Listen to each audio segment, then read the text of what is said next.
27 রোজার রাতে সন্তান ফোন দিয়া বলে, বাবা আমি আগামীকাল রওনা দিলে রাত 2টা-3টায় গিয়া ঢাকায় নামবো, আমি সাহারি তোমাদের সঙ্গেই খাবো। মা বসে আছে, মায়ের সন্তানের বাবাও বসে আছে, সন্তান আসবে। রাত্র 2টা-3টা হয়ে গেছে, সাহারির সময় হয়ে গেছে, সন্তানের খবর নাই। শেষ টাইমে মা বাবা সাহারি খেয়ে ফজরের নামাজ পড়ে দরজার মধ্যে অপেক্ষা করতেছে, সন্তানের খবর নাই। 8টা, 9টা, 10টা বেজে গেছে, মায়ের মনটা আর ভালো লাগে না। স্বামীকে ডেকে বলে, স্বামীরে আমার সন্তান কই, আমার মনটা ভালো লাগে না, একটা ফোন লাগাও। স্বামী ডাক দিয়া বলে, চিন্তা করো না, ঈদের সময় যানজট থাকতে পারে, চলে আসবে। কিছুক্ষণ পর বাবার মনটাও ভালো লাগে না, বাইরে নেমে পায়চারি করতেছে। হঠাৎ করে একটা ফোন চলে আসছে। সন্তানের ফোন দেখে বাবার সে কি আনন্দ। ফোন রিসিভ করে যখনই সালাম দিল, অপর প্রান্ত থেকে সালামের উত্তরে সন্তানের কণ্ঠ পাওয়া যায় না। বাবা ডেকে বললেন, বাবা তুমি কে? এটা তো আমার সন্তানের কণ্ঠ নয়, তবে মোবাইলটা আমার সন্তানের।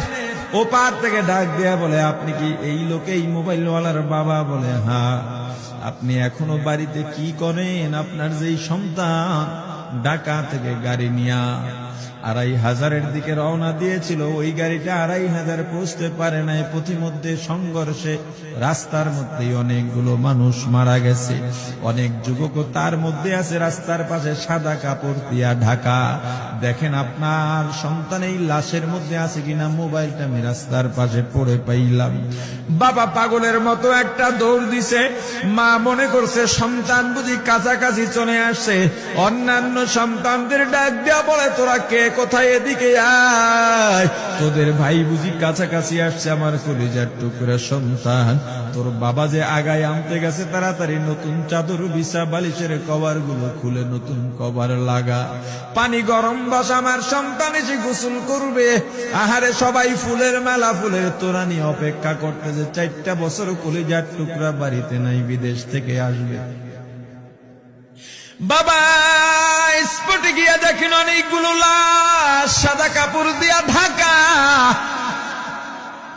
একটা একটা মাথার উপর থেকে কাপড় উঠান আর কৌতূহল বাড়তেছে, কাপড় উঠান আর কৌতূহল বাড়ে। হঠাৎ তাকায় দেখে কলিজার টুকরা সন্তান লাশের মিছিলে শামিল হয়ে গেছে। বাবা সন্তানকে ধরে কাঁদেন আর বলেন, বাবা এত আদর আপ্যায়ন তোর জন্য, এত প্রস্তুতি রে বাবা। তোর মা তোর পথে বসে আছে রে বাবা, কি জবাব দিব বল? তুই যেদিন রওনা দিয়ে বিদেশ চলে গেলি, তোর মা সারা রাত ঘুমায় নাই, দরজায় গিয়া তোর পথের দিকে তাকা রইছি। কত রাত আমি মা, আমি বাবা দেখলাম তোর মা গভীর রাতে বিছানায় নাই। খুঁজতে খুঁজতে দেখলাম দরজায় গিয়া তোর মা কাঁদে। কত রাত তোর মা তোর জন্য নামাজ পড়তে পড়তে রাত্রটা নির্ঘুম কাটায় দিছে রে বাবা। কত রাত তোর মা তোর জন্য দোয়া করতে করতে নির্ঘুম রাত্র কাটায় দিছে। এই 4 বছরে 8টা ঈদ, ঈদের সময় আমরা নতুন কাপড় কিনছি, নতুন কাপড় পরছি। তোর মায়ের জন্য আমি নতুন শাড়ি এনে খাটের উপরে রাখলাম। ঈদের নামাজ পড়ে এসে দেখি কাপড়টা খাটের উপরেই আছে। তোর মা প্রথম ঘরেও নাই, মাঝের ঘরেও নাই, পেছনের ঘরেও নাই। খুঁজতে খুঁজতে গিয়া দেখি তোর মা কিচেন রুমে আছে। ওই নাস্তা নাড়াইতেছে, দুধ নাড়তেছে, দুধ উতলাইয়া পুইরা যাইতেছে, খবর নাই। আমি তাকায় দেখলাম তোর মায়ের 2 চক্ষু দিয়া টপ টপ করে পানি পড়তেছে। ডাক দিয়া বললাম, ওরে বিবি, ঈদের দিনে তুমি কেন কাঁদো? তোমার জন্য শাড়ি আনলাম, সেটাও কেন পরলা না? তোর মা জবাব দিয়া বলছি, স্বামী গো, আপনারা যখন নামাজের জন্য রওনা দিয়া গেলেন, আমার অমুক সন্তান আপনার সঙ্গে যায় নামাজ দিয়া নতুন পোশাক পরে নামাজে রওনা দিয়েছে, কত সুন্দর লাগছে দেখতে। হঠাৎ করে তাকায় দেখলাম আমার কলিজের একটা মানিক আপনাদের সাথে নাই। আমার মনটার ভালো লাগে নাই। আমি ফোন দিলাম আমার মানিকের কাছে, ফোন রিসিভ করে বলে, মা নাস্তা বানাইছি, খাইছি, এখনো ছুটিতে আছি, আনন্দ করতেছি, ঘোরাফেরা করতেছি, কিন্তু আমি মায়ের মন। আমি বললাম, বাবা তুই আমাকে পেটে ধরিস নাই, আমি তোকে পেটে ধরছি। আমাকে খুশি রাখার জন্য কত কথাই না বললি, ঈদের টাকা পাঠাইলি, তোর টাকা দিয়া তোর বাবা জামা কিনছে, তোর ভাইরা জামা কাপড় কিনছে, তোর টাকা দিয়ে পরিশ্রমের টাকা দিয়ে আমার শাড়ি কিনছে, গহনা কিনছে, কিন্তু তোর পাশে আমি হাতুড়ের বাড়ির শব্দ কেন পাই? আমার সন্তান বলতে চায় না, পরে বলে, মাগো কাজ করতে আসছি, টাকা নিয়ে কাজ করি, ঈদের দিনেও আমাদের ছুটি দেয় না। ওরে স্বামী বলে, ঈদের দিনেও যেই সন্তান কাজ করে, এই শ্রমের টাকার শাড়ি আমি মা কেমনে পরব রে? ওরে বাবা, আজকে তুই আসবি, খবর শুনে তোর মা এক সপ্তাহ আগের থেকে ঘুমায় না, তোর জন্য কত রঙের পিঠা বানাইছি, তোর জন্য কত আয়োজন, আমি তোর মাকে কি বলবো বাবা বল। বাবা সন্তানের লাশ অ্যাম্বুলেন্সে উঠে বাড়ির দিকে রওনা দিছে। আহারে বাড়ির কাছাকাছি আসছে, এদিকে মা দরজায় গিয়ে অপেক্ষা করতেছে, গাছের আড়াল দিয়া পথের দিকে তাকায় আছেন।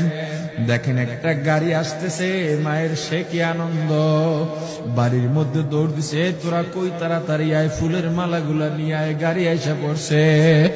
বাড়ির দরজা দিয়ে যখন অ্যাম্বুলেন্সের হরেন দিয়া ঢুকতেছে, হুইসেল দিয়া ঢুকতেছে, মা একটা চিৎকার দিছে, ওরে এই মরণ গাড়ি আবার বাড়ি কেন, কার কপাল পুরুষে?